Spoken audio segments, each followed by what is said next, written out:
All right, good evening. Welcome to the Soapbox here on 90.9, 104.1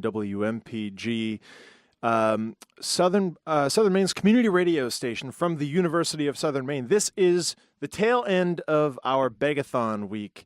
So 874-3000, you can call that number and speak to our very kind volunteers who are there waiting to take your pledge and your donation to support community radio. There's nothing else quite like this station, especially in terms of media, consumable media, where it's all volunteer-based. We only have 2 or 3, maybe 4 paid staff. But yeah, we have people from the community come in to share with you the things that are important to them, to play you music that they love, that excites them, that makes them passionate, and real live people, nothing canned, nothing piped in from some sterile, generic corporate conglomerate. This is real radio. So 874-3000, please call and support community radio.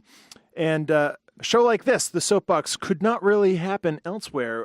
And just for example, tonight, we will be talking about socialism and having a rational, well-reasoned discussion about socialism and its role in America and why we no longer have to fear it. So in the interest of beginning this conversation, I'd like to welcome my guest for the evening, Khury Smith. And Khury is an activist and graduate student who lives in Boston. He is active in the International Socialist organization, including writing for their paper, the International Socialist Review, and he currently studies geography at Clark University. Khury, welcome to the Soapbox. Thanks, Eric. Thanks for having me. So if you'd like to join the conversation, you can call 780-4909 for those of you listening in. And Khury, I'd like to start with just a basic question of what exactly is socialism? What are the key principles that we need to understand to know what socialism is?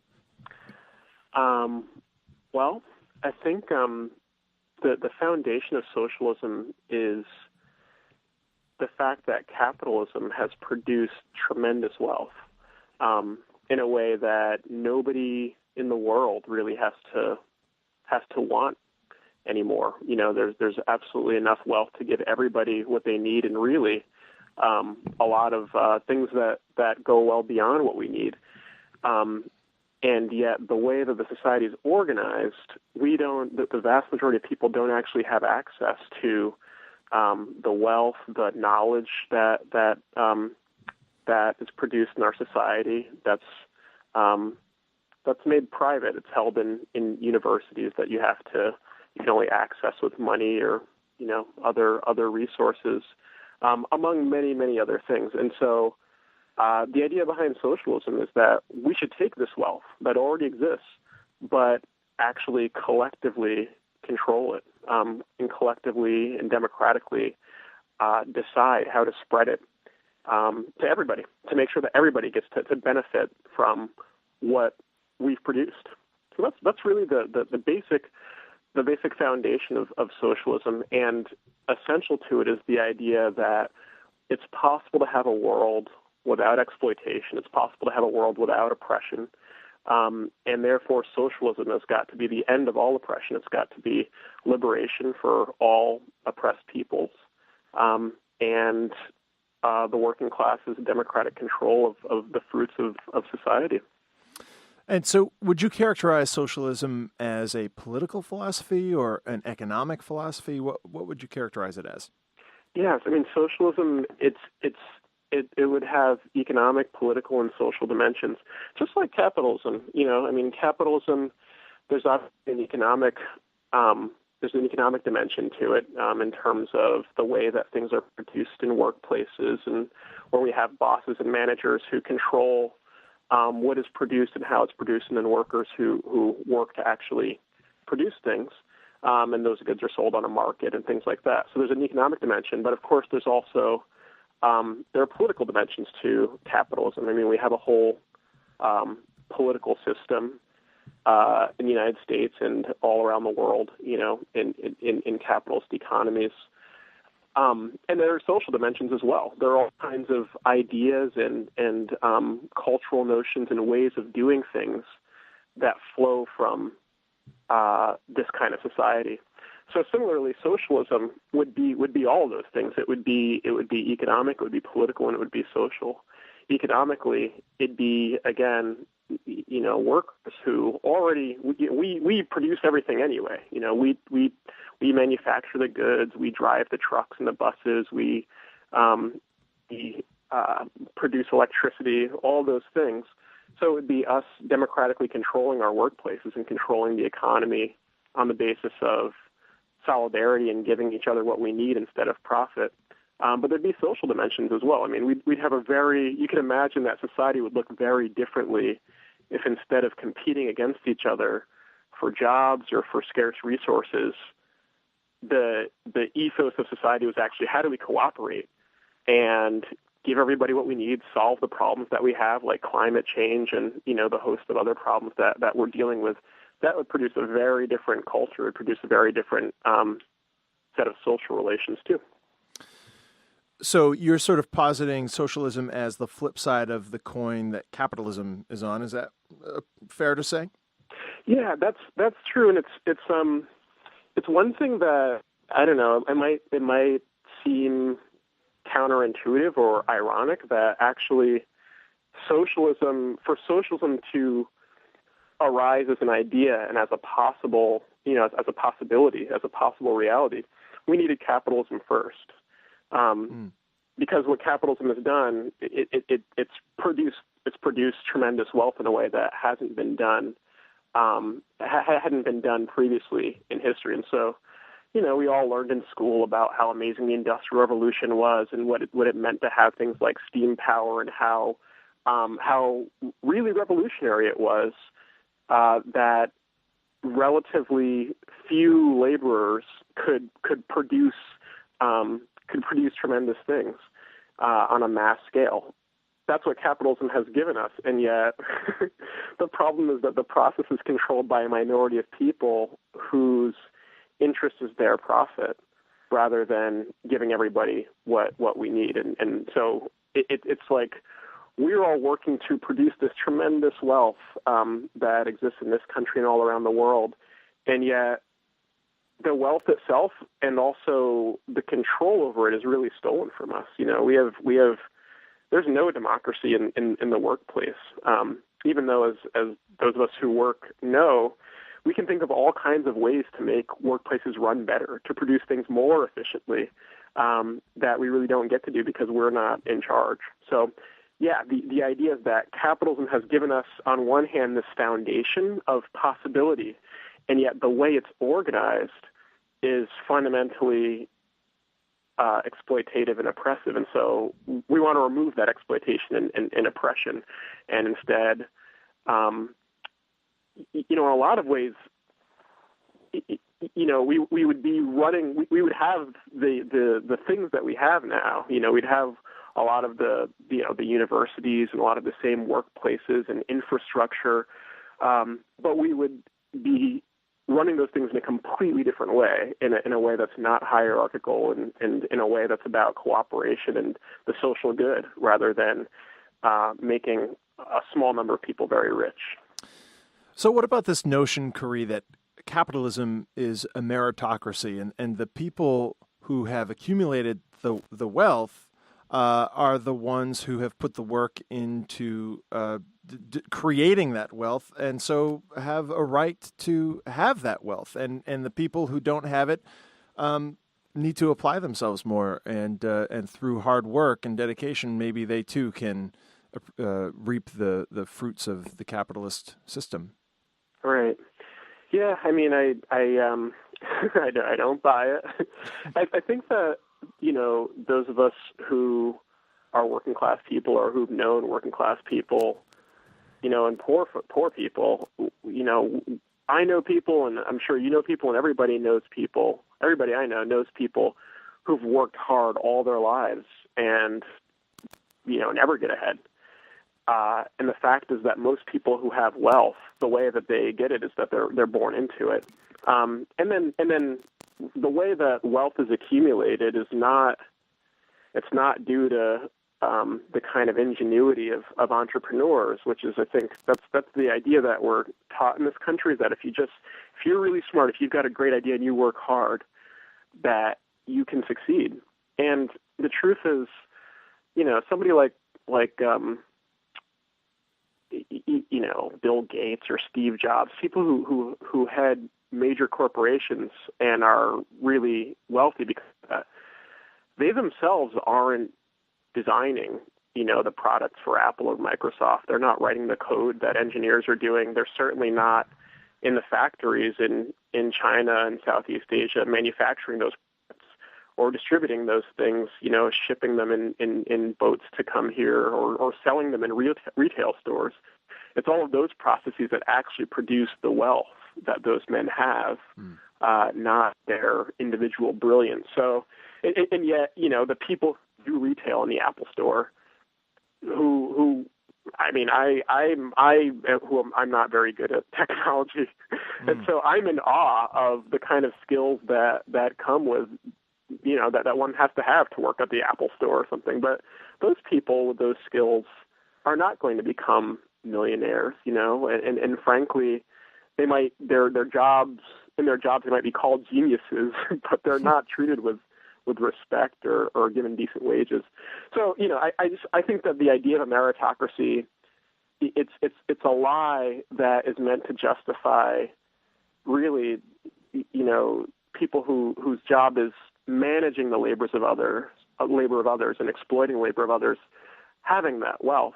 And the idea behind a meritocracy is meant to present the illusion to the rest of us that if only we work hard enough, that we too can be rich. And if we are not rich, then it's somehow our failure, the failure of us as individuals, as opposed to, a society that has growing poverty. That society is failing. If I can say one more thing about merit, sure.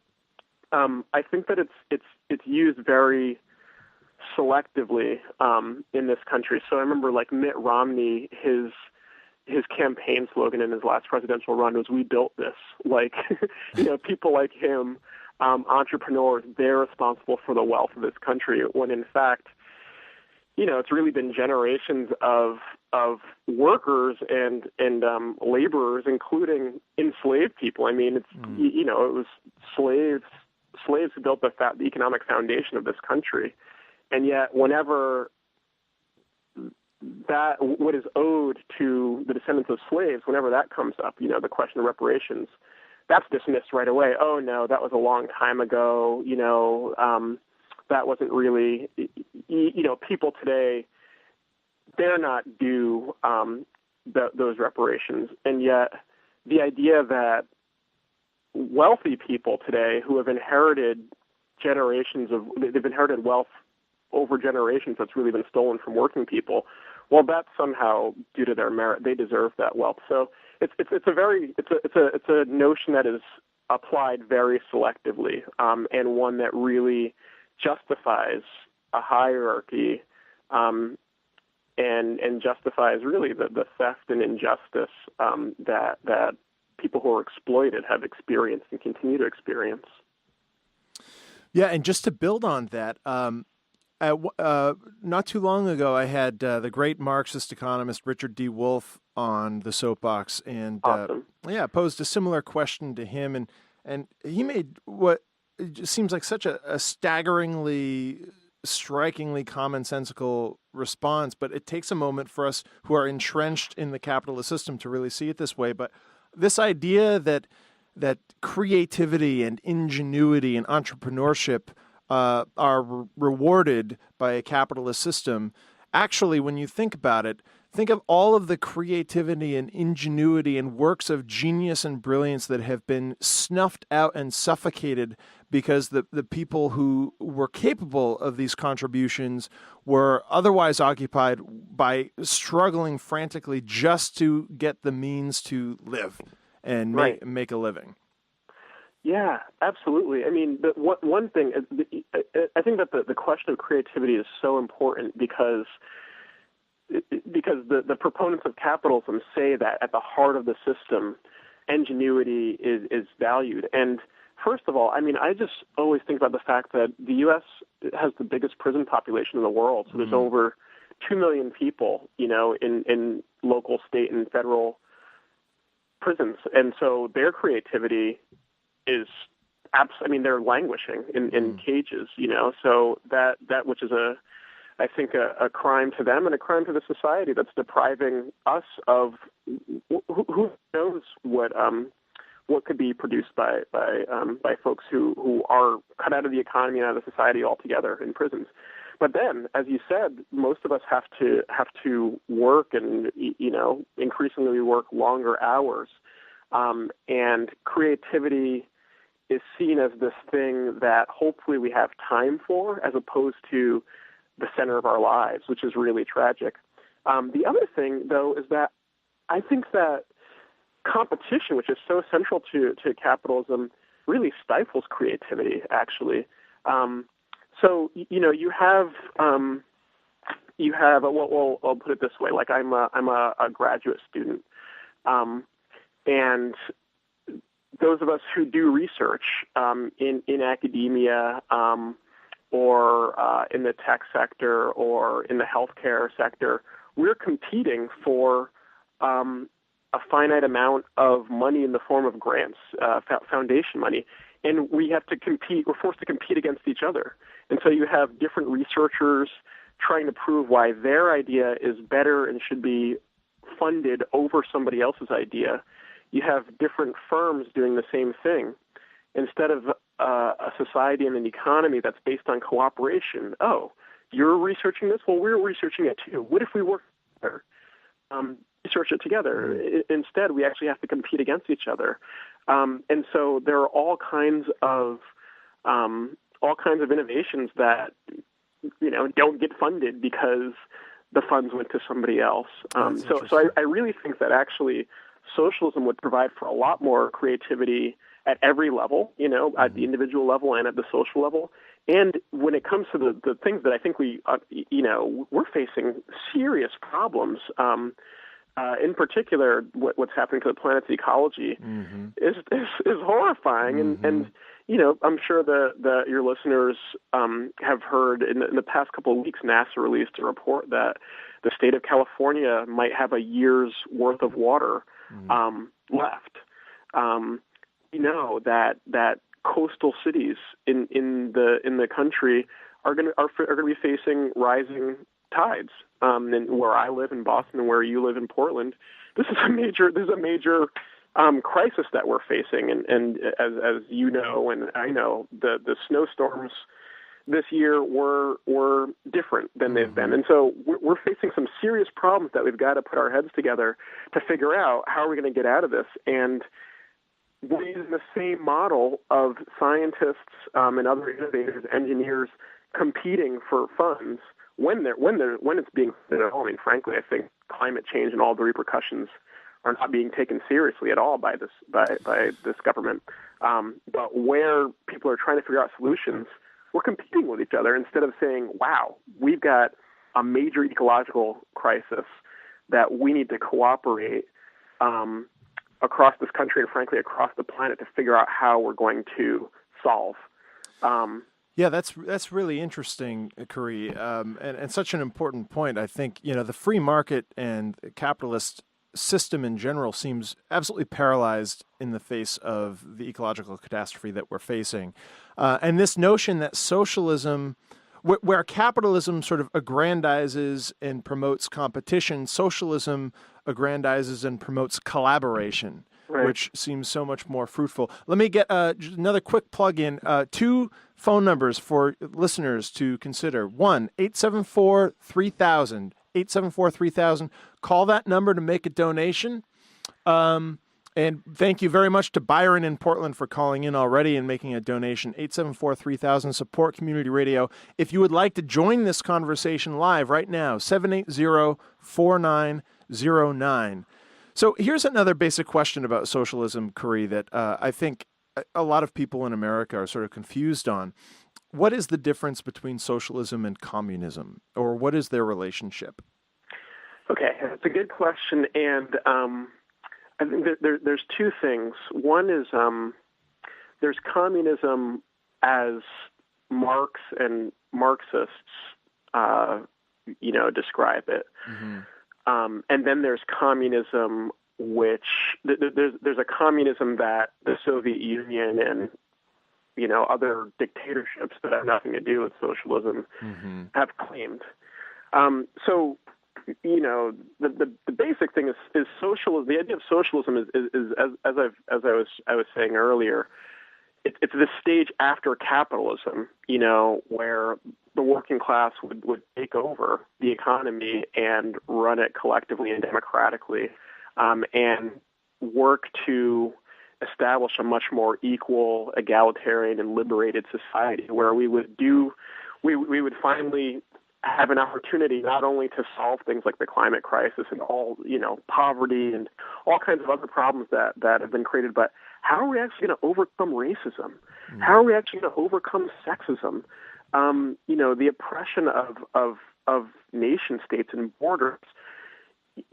Immediately after capitalism, we would be faced with those problems that we want to overcome, and that would be what socialism is. It would be an opportunity to actually work on that.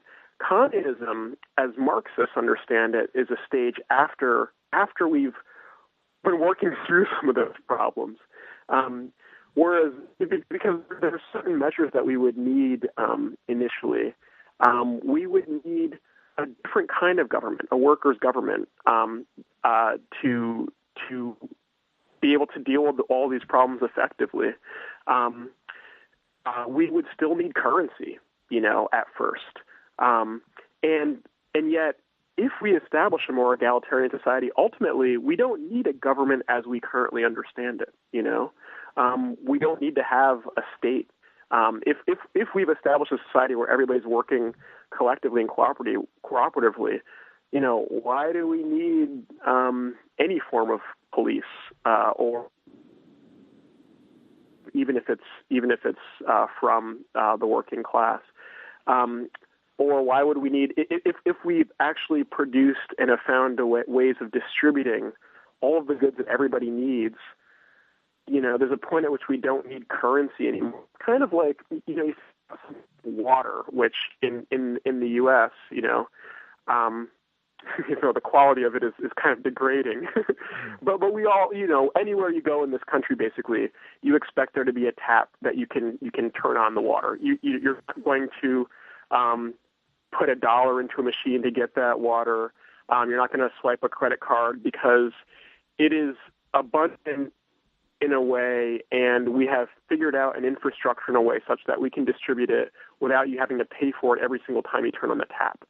Well, the idea behind socialism and communism is that there are the things that we need that are today commodities. There's enough of them such that we can ultimately distribute them without having to go to stores to buy everything, and our basic needs will be as abundant as water, one of our most fundamental basic needs. And so that's communism. If I'm being clear enough, it's a stage, a different stage after socialism, after we've already worked through a lot of the inequality that capitalism has given us. Which, just to say again, is as you can tell from what I'm saying, this is the diametric opposite of like a Stalinist regime where there's one party rule and where there's no choice. And really where, it was really a different form of capitalism, I would argue. And I'll end those comments by just saying the great late radical historian Howard Zinn once said about the Cold War that this was a war supposedly between countries fighting for communism and for democracy, and really neither was fighting for each. Neither the Soviet Union really represented communism, nor did the United States really represent democracy. And so for those listeners who are sympathetic to the ideas of socialism and rightly horrified by the legacy of Stalinist regimes, I would say, well, let's think about, this country calls itself a democracy, and I would disagree. So I wouldn't take the word of Stalin calling his regime a communist one either. Yeah, well, that's such an important point too, and we've touched on that in the past on different episodes here on the Soapbox, and we're running out of time, unfortunately. But let me pose this to you. You have democracy, which is a political system, and you have socialism and capitalism, which are really more sort of economic frameworks to build a society on. What is democracy's relationship to, say, socialism and capitalism, and is it compatible with one or both? Yeah, okay, it's a good question because, on one hand, the democracy that we have is certainly more democratic than the monarchies that were overthrown to create, the kind of the form of government that we have in this country and the forms of government that exist in Western Europe and elsewhere, where there are parliaments and congresses and things like that. And certainly, there are plenty of countries that have had the experience of dictatorship that now have what we would call bourgeois democracies, where there are congresses or parliaments or whatever.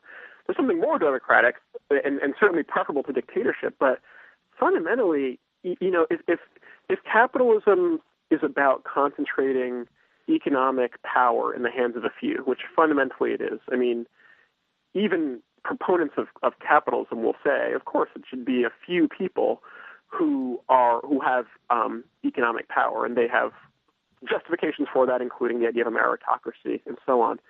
But if you agree that there is an economic hierarchy in capitalism, then you have to admit that there's a contradiction between that and democracy. I mean, we can't have economic power concentrated in the hands of a few, but somehow political power distributed evenly across everybody. And I think that's why we see, the reality where even though, yes, we vote for Congress people and so on, there's a disproportionate number of not only rich people, but millionaires who are actually in Congress. And for their campaigns, they're being funded by corporations. Now, part of that is, just about 30 seconds here, Khury. Okay. Yep. Yeah. That flows from, an economic system that's unequal. Mm-hmm. So the idea is that if we have a more egalitarian economic system, then that lays the basis for a more egalitarian political system. That's all. Well, I'm afraid we're going to have to end there. Khury, thank you so much. This has been a wonderful and lively conversation, I think an important one. So thanks for joining me here on the Soapbox. Yeah, thanks for the opportunity. And it's a great show. Everybody should fund. So call in and make some donations. Thank you. And maybe you can come back on sometime. We can continue this conversation. I'd love that. Thank you. Great. Thank you to Khury Smith. He is active with the International Socialist organization, writes for their paper, the International Socialist Review. You've been listening to the Soapbox here on WMPG. My name is Eric Poulin. Check us out on Facebook, facebook.com/thesoapboxportland. We have a YouTube channel with all of our previous episodes, including interviews with Chris Hedges, Bill McKibben, Ralph Nader, and more. And call in 874-3000. Pledge your support for community radio. I will be back next week with an interview with Kim Phillips Fine, the author of Invisible Hands, The Businessmen's Crusade to Undo the New Deal. It's a great interview and a great conversation. Check that out. And stick around here on WMPG. Pope is coming up next. Thank you to Azad for engineering, as always. Have a wonderful evening. To read in the Bible, it ain't necessarily so